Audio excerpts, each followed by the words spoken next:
família, nesse tempo que está logo acabando, a pandemia. Isso mesmo, meu amigo, esse tempo está acabando. Mas eu quero te dizer algo, todas as coisas estão sob o controle de Deus. E se está sob o controle de Deus, teve um tempo para começar e um tempo para acabar. Então eu quero convidar você agora, vem comigo, vamos participar da Assembleia na frequência certa. Um beijo!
Um dos alunos de Jesus, um ex-funcionário público cujo nome era Mateus, ao registrar a biografia de Nosso Senhor, ele enfatizou os seus discursos.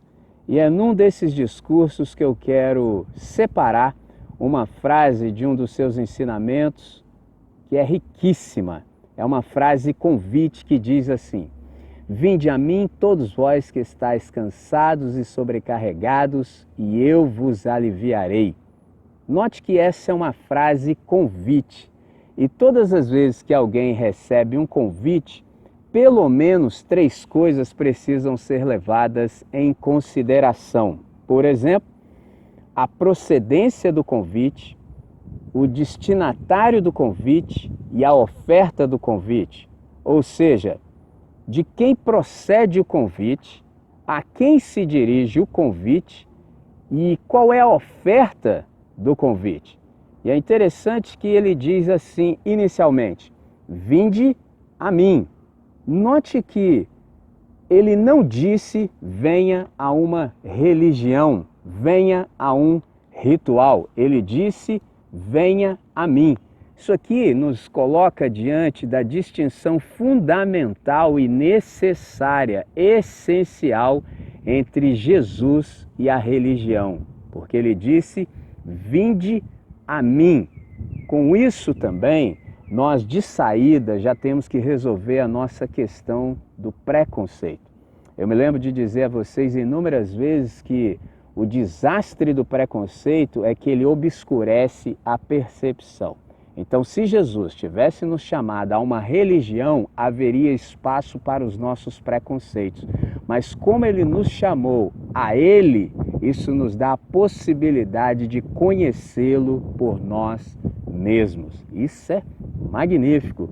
Agora, note também que há um destinatário ou destinatários a esse convite. Ele diz, vinde a mim todos. E aí a pergunta é, que tipo de todos? Note que ele diz, todos os que estão cansados e sobrecarregados. E você que me ouve, pergunta, que tipo de cansaço é esse que Jesus chama? É interessante que ele não pergunta, por exemplo, pelo tipo de pessoa ou de carga que nos oprime. Com isso, ele apenas aceita que pode ser qualquer coisa e que, sendo assim, ele mesmo tratará com total pessoalidade qualquer que seja o peso de agonias que esteja afligindo a todos. Portanto, a cada um individualmente. Vinde a mim todos. Isso é uma coisa incrível. Ouvir dizer que seu atendimento é pessoal, visto que só é para todos porque é para cada um. Eu explico. Deus trata cada um como se fosse todos e todos como se fosse cada um. Então, Jesus, falando como fala, ele não classifica, por exemplo, angústias e nem diz que certas agonias são virtuosas e que, portanto, são passíveis de socorro, ao passo que outras não são. Mas você fala, interessante isso, André. Por que Jesus não age assim? Jesus não age assim porque somente a religião é que age assim. Assim como classificando angústias e dizendo quais agonias são virtuosas e quais, portanto, são passíveis de ajuda, ao passo que outras não o são.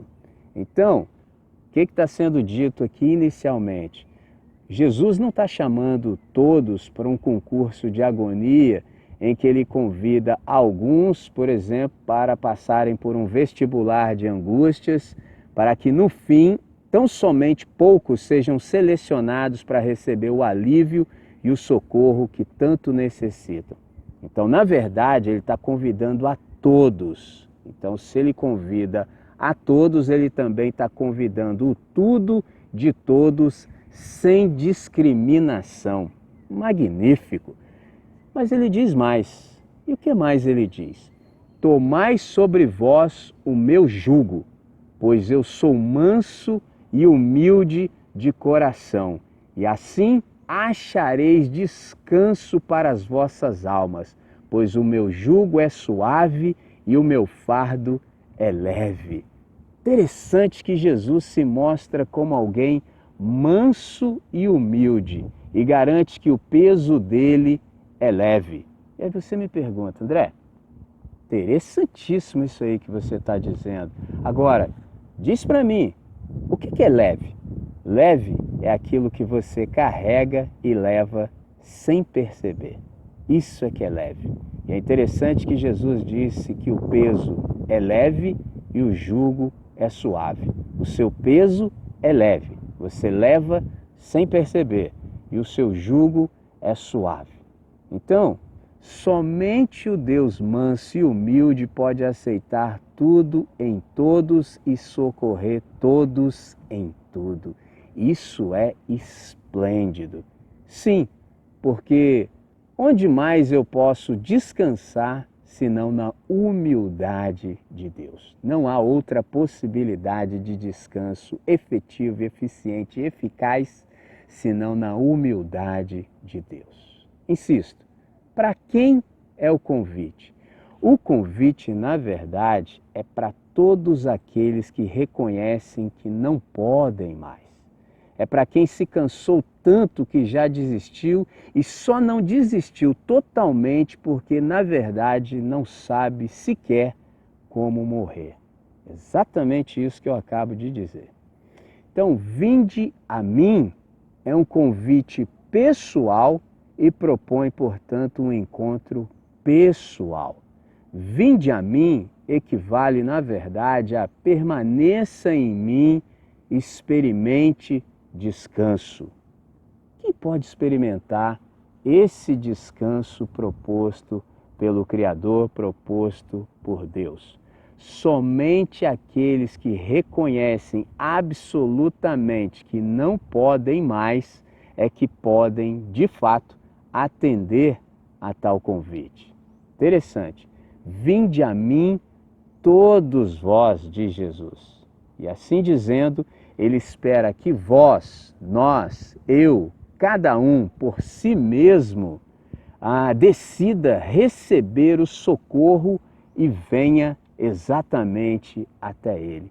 E aí você, mais uma vez, tem uma pergunta que na verdade é essa. André, como é que eu posso ir até Jesus? Simples.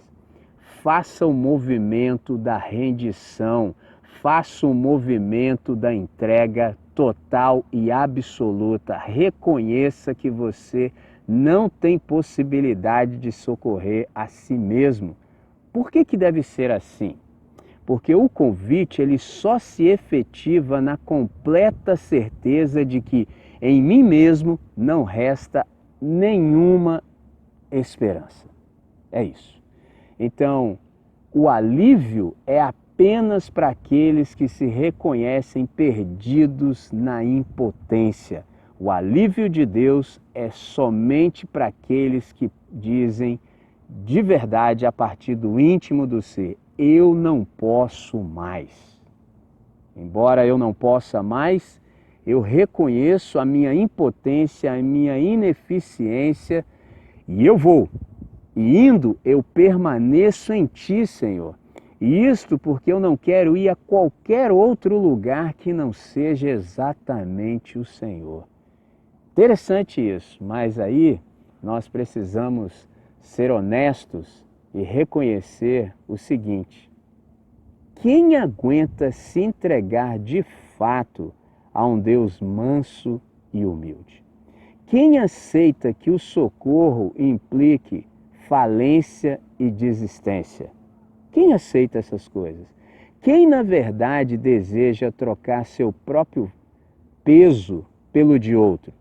Por mais que este me diga que o seu peso não pesa. Quem é humilde para receber e aceitar tais coisas? Para receber o alívio do Deus manso e humilde, requer-se que o ser humano faça esse ato esse movimento de reconhecimento de plena impotência e tenha a coragem de fazer a troca. Troque esse peso que você carrega pelo peso leve de Deus que você leva sem mesmo perceber que está levando.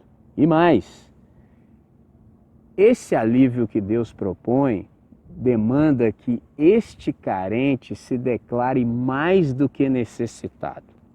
Só como assim? Demanda que o carente declare falência absoluta e se movimente no rumo dessa declaração de impotência plena e que seja humilde a fim de aceitar a falência como salvação. Então, a fim de me socorrer, Deus diz em Cristo, venha. E assim fazendo, Ele me diz que a salvação é tão somente Ele e que o caminho para ela reside na desistência de qualquer outra salvação que não seja um ato explícito de reconhecimento da minha própria impotência e perdição. Ou seja, eu não me basto, eu não dou conta, eu não consigo, eu não tenho poder. Simples assim. Quanto mais rápido eu reconheço isso, mais rápido me sobrevém o meu socorro. Então, em Jesus, o interessante é que somente os falidos são aliviados. Quem ainda não chegou a esse ponto, ou seja, onde já não se tem mais para onde ir, jamais saberá o significado de receber o alívio de Deus. E ainda vítima do seu estado de não falência assumida. E aí, isso nos coloca diante de uma grande questão. Nós, em 2020, estamos enfrentando uma pandemia trazida pelo Covid-19.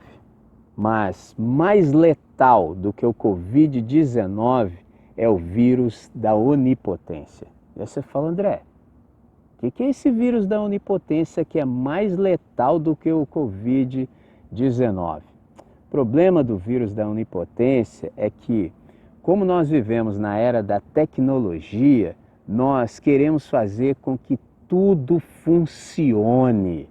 E assim, nós nos tornamos consertadores. Nós não concebemos e sequer suportamos a ideia de um problema a respeito do qual nós nada possamos fazer. Esse é o nosso problema. Esse vírus da onipotência nos estraga de tal maneira que nós temos uma dificuldade completa de admitir a nossa total falência diante de Deus, de modo que Ele possa nos socorrer. Nós sempre queremos encontrar uma maneira de fazer a vida funcionar e consertar aquilo que aparentemente não está funcionando. Isso não abre o espaço que Deus precisa para nos socorrer e nos dar descanso e o alívio que a nossa alma tanto espera e tanto anseia e tanto procura. Esse é o ponto. Se é assim, isso nos coloca diante de um desafio. E nesse desafio há pelo menos 3 grupos de pessoas inseridas. Aí você fala, André, que 3 grupos de pessoas são esses? É o seguinte, há os indiferentes, há aqueles que são desconfiados e há também os reconectados. E aí você fala, André, quem são e como são, por exemplo, os indiferentes? Os indiferentes são aqueles que vivem a partir desta máxima. Deixa como está para ver como é que fica. Esses são os indiferentes. E quem são e como são aqueles que, na verdade, são os desconfiados? Eles são desconfiados de quê? Eles são desconfiados de que a vida deve ser infinitamente mais do que, por exemplo, simplesmente nascer, crescer, amadurecer, envelhecer e morrer. A vida tem que ser muito mais, por exemplo, do que o ciclo da biologia. A vida deve ser infinitamente mais do que nascer, crescer, amadurecer, reproduzir e morrer. Há que haver algo mais. Mas há também aqueles do time dos reconectados. Quem são? São aqueles que vão ganhando consciência a cada novo dia, a cada nova experiência andando na luz. Esses de fato experimentam a reconexão e por estarem reconectados também experimentam alívio e experimentam descanso, porque eles sabem o que está acontecendo. Se é assim, nós temos um desafio intransferível a partir do convite que recebemos. E aí você fala, como é que é isso, André? Porque todos nós precisamos escolher em relação ao que viver. Você pode continuar vivendo carregando esse peso que te oprime, ou você pode vir a Jesus e experimentar alívio e descanso. E aí sei que você fala exatamente assim no seu coração nessa hora. André, isso que você fala é sempre muito bom, mas como é que eu posso saber que isso é verdade? Só tem um jeito. A experiência comprobatória, ela se dá na sua vida. Eu sei porque eu experimento e eu vivo. Você só saberá se você experimentar e viver.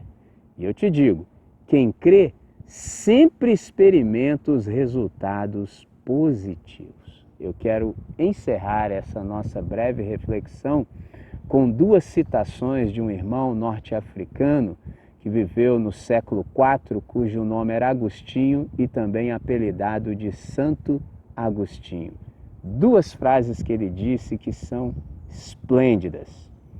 Eu li em Platão, em outros filósofos, palavras que são sábias, mas eu nunca li em nenhum deles: vinde a mim todos que estáis cansados e oprimidos, e eu vos aliviarei. Segunda frase. Fizeste no Senhor para ti, e o nosso coração anda inquieto enquanto não descansar em ti. Isso é simplesmente sensacional. A inquietação do nosso coração só experimenta descanso quando nós nos entregamos absoluta e irrevogavelmente a Cristo que nos convida. Vinde a mim todos que estáis cansados e sobrecarregados, e eu vos aliviarei. Se você quer experimentar alívio do Senhor, venha até Ele. E se você quer viver no descanso do Senhor, peça que Ele lhe matricule na escola do Espírito Santo e torne-se aluno dele e viva bem. É simples assim. Valeu, vivam bem, God bless.